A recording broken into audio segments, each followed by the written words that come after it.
Di episode kali ini, saya akan membahas tentang pemikiran daripada Syekh Panji Gumilang yang dimana beliau ingin mengangkat derajat wanita dalam salah satu wawancara di media nasional. Kita saksikan terlebih dahulu video ini. Pernyataan Anda yang juga dinilai kontroversial adalah bagaimana kalau sholat itu dipimpin oleh seorang wanita sebagai khotib, sebagai imam sholat. Ya, saya yakin bisa. Tapi ini juga menurut yang mengkritisi Anda, ini pemikiran yang salah, yang tidak lazim, yang sesat, dan seterusnya, dan seterusnya. Pemikiran itu boleh. Mereka mengatakan pemikiran kita salah. Silakan. Tapi ini yang kita katakan, ini manusia yang punya hak untuk hidup dan beragama dan menjadi, katakan khotib. Apa salahnya? Saya baru bercita-cita itu, saya umumkan, siap-siap wahai anak-anakku, engkau akan jadi khotib. Baik yang perempuan, baru akan. Gagasan ini belum Anda laksanakan. Belum, tapi akan saya laksanakan. Setelah ribut-ribut ini Anda tetap Saya akan laksanakan. laksanakan, itu hak asasi. Jadi yang memberi pesan keagamaan itu jangan laki-laki saja. Wanita juga harus diberi hak untuk menyampaikan di mimbar. Ini menarik, teman-teman. Mengapa beliau menempatkan istrinya di barisan terdepan dalam shaf? Kemudian beliau menginginkan adanya khutbah Jumat oleh perempuan. Ini suatu pandangan yang menyatakan dengan tidak langsung bahwa Islam itu adalah agama perempuan. Dan saya sepakat. Karena sejatinya itu, teman-teman semua ya, Islam adalah agama yang dimana datang ketika perempuan sudah dihinakan sedemikian rupa. Kalau kita baca sejarah, bagaimana adanya sahabat Nabi mengubur anaknya hidup-hidup karena anak itu perempuan. Betapa hinanya perempuan saat itu. Kemudian ada juga perempuan tidak mendapatkan harta warisan. Lalu perempuan menikah dengan laki-laki, nasabnya mengikuti suaminya, lain sebagainya. Dan perempuan pada zaman dahulu itu dijadikan sebagai objek pemuas nafsu belaka, hasrat. Sungguh hina saat itu perempuan.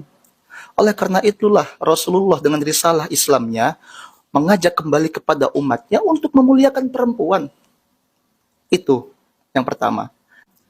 Yang kedua, bahwa ajaran memuliakan perempuan bukan hanya ajaran Islam, semua agama sama, mengajarkan demikian. Jika kemudian di agama ada yang menghinakan perempuan dan sebagainya, mohon maaf, itu bukan dari agamanya, tapi dari adat kebiasaan masyarakat yang demikian.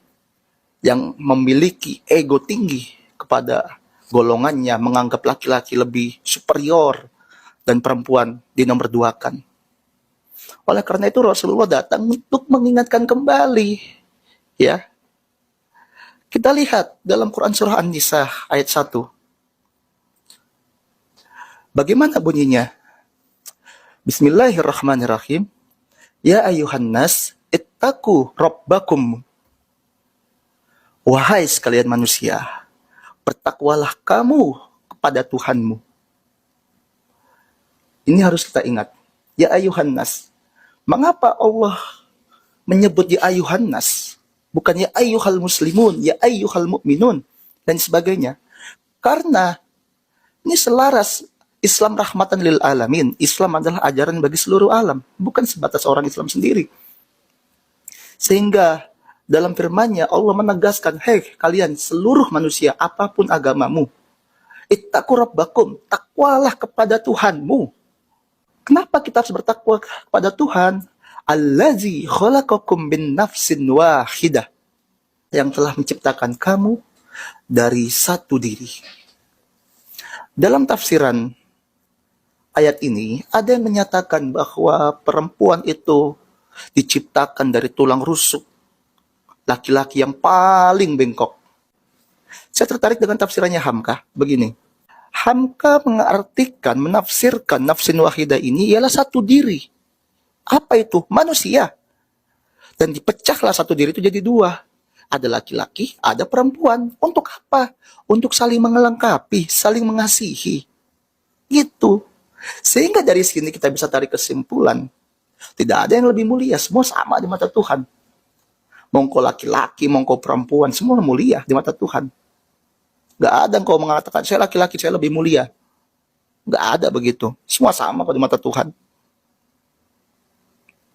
Dan inilah yang ingin diajarkan oleh Syekh Panji Gumilang. Saya sepakat kalau ini diajarkan ya.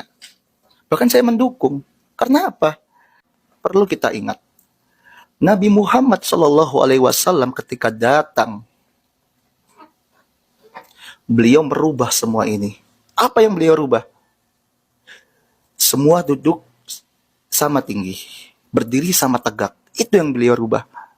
Mongko perempuan, mongko laki-laki, mongko budak, hamba sahaya, sama. Nggak ada bedanya. Itu hanya strata sosial.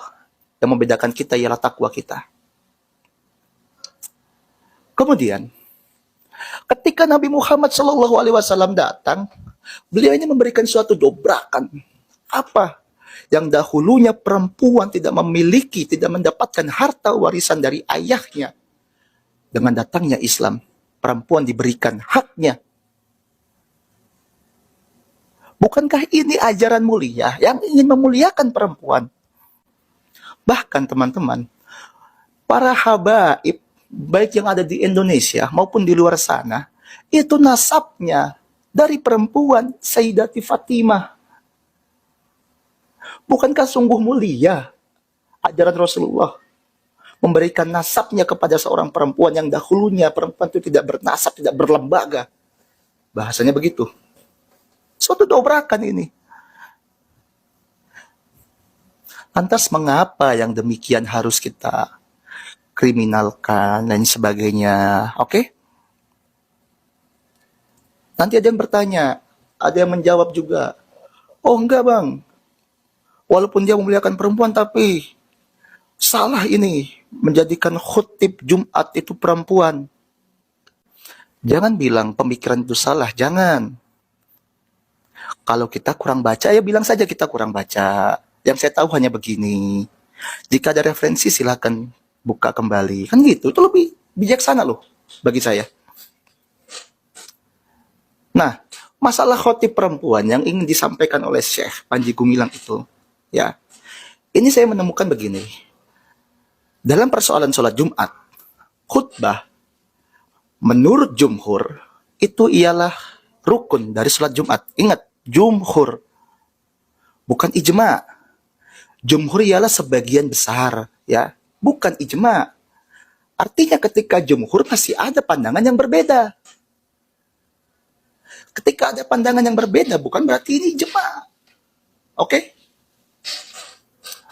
Adapun ada satu pandangan dari golongan Maliki, yaitu Al-Imam Ibnu Al-Majasi, kalau tidak salah, dalam kitab Bidayatul Mujtahid wa Nihayatul Muqtasid, karangan Ibnu Rus, beliau menyatakan bahwa khutbah itu bukan bagian dari rukun.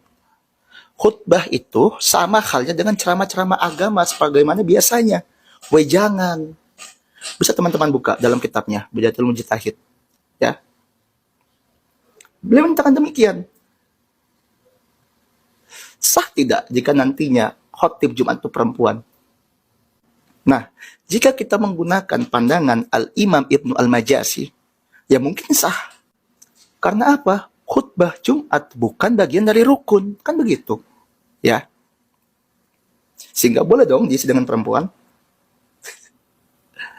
Selanjutnya, persoalan imam sholat perempuan dan sebagainya. Begini teman-teman.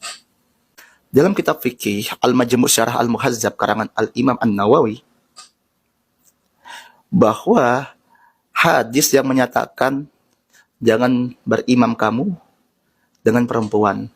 Artinya jangan menjadikan seorang perempuan menjadi imam sholat. Dalam syarahnya, Imam An-Nawawi menyatakan bahwa